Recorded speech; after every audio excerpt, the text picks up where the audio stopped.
ఆషాఢ పౌర్ణమి శుభాకాంక్షలతో మీ విఎస్9 media. నేను గీత.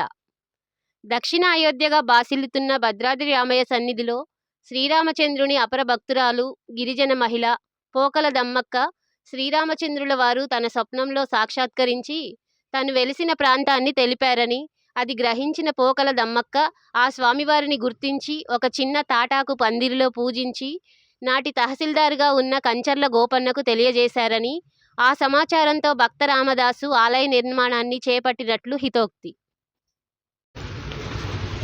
ఆషాఢ పౌర్ణమిని పురస్కరించుకొని భద్రాద్రి శ్రీ రామయ్య సన్నిధిలో పోకల దమ్మక్కను స్మరిస్తూ శోభాయాత్రను నిర్వహించారు. మీ విఎస్9 మీడియాలో తిలకించండి. నా పేరు పూనెం కృష్ణదొర, భద్రాచలం ఆదివాసీ సమితి అధ్యక్షులు. ఈరోజు ఒక గిరిజనులకి ఆనందప్రదమైనటువంటి రోజు. ఈరోజు గురు పౌర్ణమి సందర్భంగా దమ్మక్క ఉత్సవాల్లో అంటే దమ్మక్క అపర భక్తురాలు, దాంట్లో భాగంగా ఈ గిరిజనుల్ని దేవస్థానం వారు సమీకరించి అంటే ఇక్కడ జరుగుతున్నటువంటి ఉత్సవాల్లో గిరిజనులను సమీకరించి ఆ దమ్మక్క పుణ్యం అంటూ రాముని ఎలుక తీసినటువంటి మహా అపర భక్తురాలు. ఈరోజు 6 కొత్తగూడెం నందు ఈ ఉత్సవాలు కూడా జరుగుతూ ఉన్నాయి.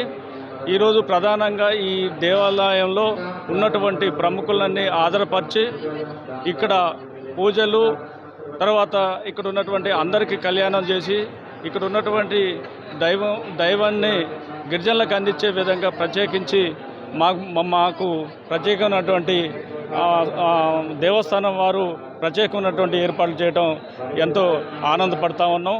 కాబట్టి ఇంకా రాబోయేటువంటి రోజుల్లో కూడా ఆచార వ్యవహారంగా భద్రాచలంలో జరుగుతున్నటువంటి ఉత్సవాల్లో గిరిజనుల్ని భాగస్వాములు చేసి పురహీదుల్లో ఇంకా మరింత అందరికీ తెలిసే విధంగా, చాలామందికి గిరిజనులకు మారుమూల ప్రాంతంలో ఉన్నటువంటి వాళ్లకు ఈ ఉత్సవాలు సరిగా తెలియవు. కాబట్టి దయచేసి అందరికీ దేవస్థానం వారి అందరికీ అందే విధంగా, అందరికీ ప్రసారం చేసే విధంగా ఈ సమాచారాన్ని మరింత మళ్ళీ వచ్చేటువంటి ఉత్సవాల్లో భాగస్వాములు చేస్తారని ఆశిస్తున్నాను. శ్రీ సీతారామచంద్ర స్వామి దేవస్థానం భద్రాచలం నందు ఆషాఢ పౌర్ణమి సందర్భంగా దమ్మక్క సేవాయాత్రను అత్యంత వైభవంగా నిర్వహించడం జరుగుతున్నది. ఇందులో భాగంగా ఈ రోజున చర్ల మండలం గిరిజన గ్రామమైన 6 కొత్తగూడెం నందు అంగరంగ వైభవంగా గిరిజన హరిజన భక్తుల సమక్షంలో శ్రీ స్వామివారి కళ్యాణం నిర్వహింపజేయడం జరుగుతున్నది. వారికి కావాల్సిన సకల సౌకర్యాలు ఏర్పాటు చేయడం జరిగినది. ముఖ్యంగా ప్రసాదాలు, వారికి ఈ దేవస్థానం తరపున ఒక జ్ఞాపికను, లడ్డూ ప్రసాదమును మరియు వారి మధ్యాహ్నం అన్నప్రసాదం కూడా సుమారు 1000 మందికి 6 కొత్తగూడెం గ్రామం నందు ఏర్పాటు చేయడం దేవస్థానం వారు కార్యనిర్వహణాధికారి శ్రీమతి ఎల్ రమాదేవి గారి ప్రత్యక్ష పర్యవేక్షణలో ఈ కార్యక్రమం అత్యంత వైభవంగా ప్రతి సంవత్సరం జరుగుతుంది. ఇది 14వ సంవత్సరం. శ్రీ సీతారామచంద్ర పరబ్రహ్మణే నమః. శ్రీ అంతర్వేది గురుపాదాభ్యా నమః. ఈరోజు ఆషాఢ పౌర్ణమి సందర్భంగా దమ్మక్క స్మృతి యాత్ర అనేటువంటి విశేషమైనటువంటి ఉత్సవాన్ని మనం నిర్వహిస్తున్నాం.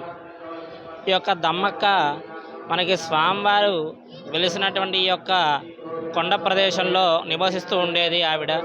ఆవిడకి ఒకానొక రోజున స్వామివారు స్వప్నంలో కనబడి, నేను పలానా కొండపైన నేను ఉన్నాను, నీవు వచ్చి నన్ను ఆరాధించు అనేటువంటి చెప్పడంతో వెంటనే ఆవిడ ఆనందం చెంది ఇక్కడ స్వామివారికి వచ్చి విశేషమైనటువంటి ఉత్సవాలు చేస్తూ ఉండేది.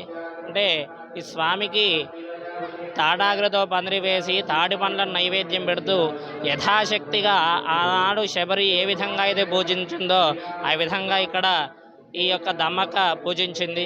అదే సమయంలో పాలవంచావు తహసీల్దార్గా పనిచేస్తున్నటువంటి కంచర్ల గోపన్న గారిని కలిసింది. అంటే భక్త రామదాస్ గారిని, స్వామి పలానా చోట పలానా రామచంద్రమూర్తి ఉన్నారు, వారు ఎండకి ఎండి వానికి తడుస్తూ ఉన్నారు, మీరు తక్షణమే వారికి ఆలయ నిర్మాణం చేయాలి అని పోకల దమ్మక్క ప్రార్థించగా దానికి రామదాస్ గారు ఇక్కడికి వచ్చి ఆలయ నిర్మాణం చేసి దాని తర్వాత విశేషమైనటువంటి ఉత్సవాల్ని ఇంకా వ్యాప్తి తీసుకొచ్చారు రామదాస్ గారు.